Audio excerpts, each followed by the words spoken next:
This is 7 National News and in our top story. UAE Vice President and Prime Minister and ruler of Dubai, His Highness Sheikh Mohammed bin Rashid Al Maktoum, has ordered the Mohammed bin Rashid housing establishment to exempt families of the nation's martyrs from paying the housing loans. This includes various kinds of loans, such as those for buying and constructing houses and for maintenance. Commenting on the order, Sami Abdullah Gargash, the CEO of Housing Establishment, said that this decision reflects His Highness's gratitude for the sacrifices of these heroes and his commitment to support their families.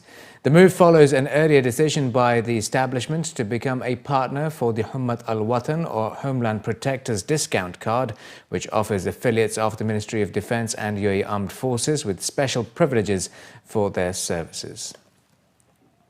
His Highness Sheikh Hamdan bin Rashid Al Maktoum, the Deputy Ruler of Dubai and UAE Minister of Finance and Chairman of Dubai Municipality, has approved the construction of 3 new civil defence centres in Dubai at a total cost of 45 million dirhams. The new civil defence stations located at Nad al-Shiba, Al-Mazhar and Jabal Ali come within the Dubai government's efforts to protect and secure key infrastructure and critical services facilities, as well as other properties and human lives in case of risks. Hussein Nasser Luther, the Director General of Dubai Municipality, said the 3 projects fall within the framework of the joint partnership between the municipality and the General Directorate of Civil Defence, and that over the past 5 years, construction of 23 government buildings had been undertaken at a total cost of 1.6 billion dirhams. The UAE Red Crescent has sent 9 planes with humanitarian aid to Libya. The first aircraft took off earlier this week, while the other 8 planes are to follow soon with 300 tons of food, medicines, medical accessories and other supplies. The Emirates Red Crescent Secretary General Dr. Mohammed Al-Falahi said that the aircrafts will help ease the suffering of those in Libya, where the delivery of essential services has collapsed. He added that the ERC has now entered a new phase in its efforts to bring about tangible improvement in the humanitarian situation in Libya, particularly in some of the worst affected districts. After the 30th of June, travellers flying from Dubai International Airport are to pay a 35 dirham departure tax. Dubai Media Office revealed that the extra fee will help fund Dubai's airport's infrastructure and support expansion, and that some airlines began charging the exit fee on the 1st of March. Some of the expansion work includes the recently opened Concourse D and renovations and expansions to its Terminal 1 and 2, all part of a 4.4 billion dirham investment to improve service and capacity. Those who are exempt from the extra charge are passengers under 2 years old, cabin crew and transit passengers departing on the same flight number on which they arrived. Dubai now follows the likes of Australia, Germany, China and the UK, who also charge departure tax. Airlines operating at Dubai airports are in charge of collecting the fee when they issue the tickets. The fees will be transferred to Dubai airports, then to Dubai government public treasury. 42% of women in the UAE tend to keep their shopping habits private, including how often they shop and how much they spend, according to the latest survey. The figures were released by a fashion marketplace app, Shed, to identify key behaviours of UAE fashion shoppers. The poll of 430 women living in the UAE reveals how open women of different ages and nationalities are about their shopping habits and what proportion of their income they tend to spend on fashion shopping. The results revealed that 1 in 5 Emirati women keep their shopping habits private almost every time they shop, if not every single time. 6 out of 10 Asian respondents claim to never or almost never keep their shopping habits private from friends and family, while Westerners seem to be the most proud, with 65% of Western women claiming they almost never keep their shopping habits private. The survey results showed that Asian and Western women spend a similar proportion of their income on fashion shopping, 16% and 15% respectively, with Emirati women spending 43%. Almost a third of Emirati women polled, 27% of which say they spend 60% of their income or more on shopping each month, compared to just 3% of Westerners and Asians who spend the same proportion. Sand dunes of Abu Dhabi's western region will once again host some intense motorsport battles as Abu Dhabi Desert Challenge returns for its 26th edition with a star-studded cast.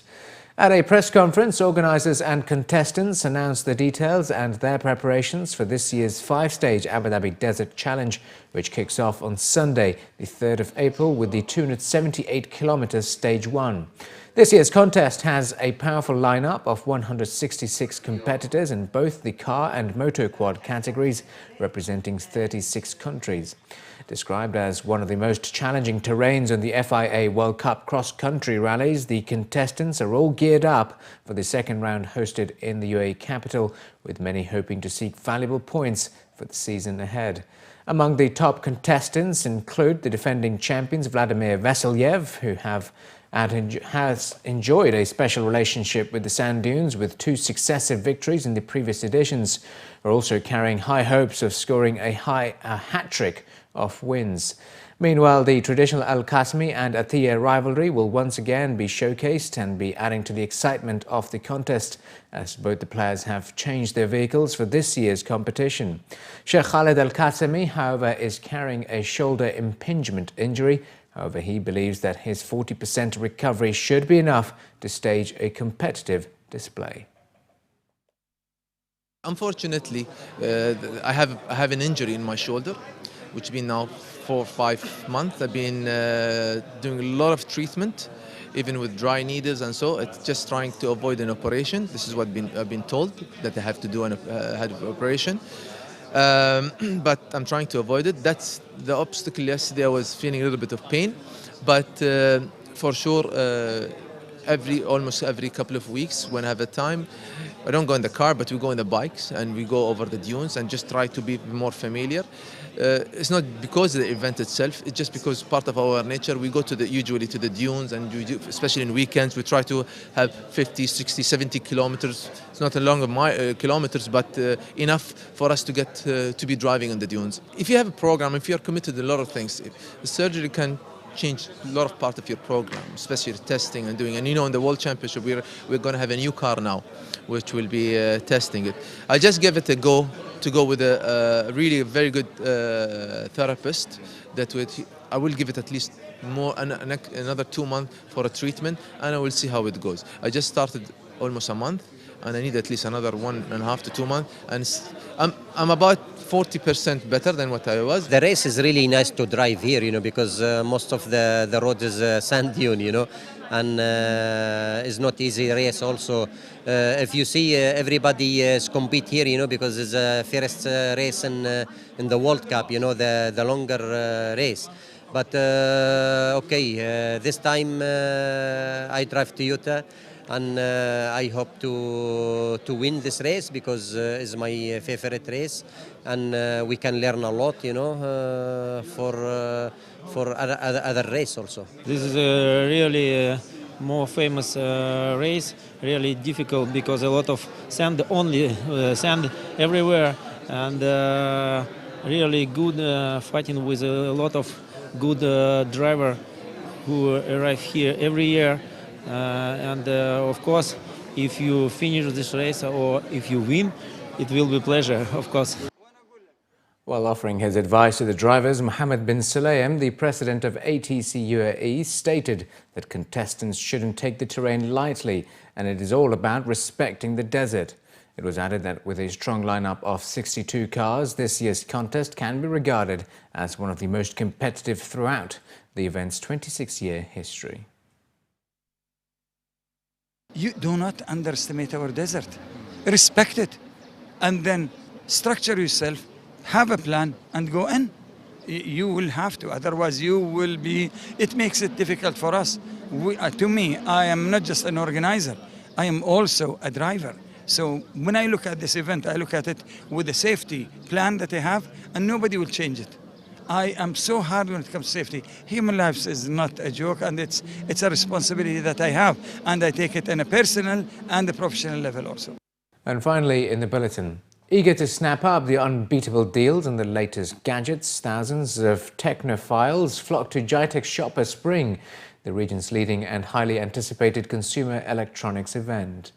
The 4-day showcase of the state-of-the-art technology runs until Saturday, the 2nd of April at the Dubai World Trade Center. Occupying Sheikh Zayed halls 1, 2, 3, the arena, the show brings together the region's top retailers and a range of regional power global consumer technology brands, communication and entertainment products. According to the organizers, this year, notebooks and smartphones are key product categories at the show, and wearable technologies such as smartwatches, fitness and health products continue to trend as well. A number of new experience zones introduced this year include the Xbox gaming zone and This Hot, That's Cool, offering visitors the opportunity to test and experience the latest technologies, new launches and gadgets that are available for purchase or will be coming soon. Yesterday was the very first day of this year's Shopper, the spring edition of Shopper, and we were pleasantly surprised with the turnout that we received yesterday. It was amazing. I mean, it's to do with the Dubai and the UAE people who are so tech savvy nowadays. They don't wait for technology to trickle down to their hands. They just want to pick it up immediately, and that's what we saw yesterday on the very first day. Apart from the features that the retail partners have put up for the shoppers, we also have some sort of zones. We have an experience zone where you can test out the latest technology. Some never-before-seen products have been launched over here. We have collaborated with Microsoft and Xbox to launch a cross-platform game. So gamers are very happy to try out the game. It's a regional launch of Quantum Break. We also have a smart cooking competition by Jackie's, where people actually can use technology to cook better in the kitchen. And we have a smart home. Actually, we put up a real live demo of a living room, a bedroom, a kitchen, and a kids area, fully connected to the internet, and you can do a lot with it. It's amazing. It's really amazing on the floor today. As part of the action-packed festivities, shoppers also get a chance to walk away with more than $500,000 dirhams worth of prizes, including daily prizes of 50,000 dirhams cash and 2 amazing travel packages, each worth 20,000 dirhams, and a grand prize, a brand new Mitsubishi Montero Sport SUV, on the final day of the show. A major attraction at this year's show is the Jackie's Smart Chef competition kitchen, where contestants demonstrate their culinary skills using the latest in smart kitchen appliances to create a high-tea menu. Probably this is our 18th year for Gitex, and we are very positive. We always have been very optimistic. We look forward to the event. This event probably takes us 3 months of planning, and we are the only retailers who are increasing our investment by 18 to 20% this year. And this is the event which is their live cooking year. It's called the last Smart Chef competition, where you have 60 participants doing live cooking here. And to my surprise, we had 500 entries, 500 recipes which were received by us in a period of 10 days. 60 were shortlisted. They go to 3 rigorous rounds, round 1, round 2, semi-finale, finale, and the winner takes it all. Prizes worth 50,000 dirhams. eMax has lots and lots of offers on mobile phones, smartphones, laptops. Laptops are making a comeback in a very big way.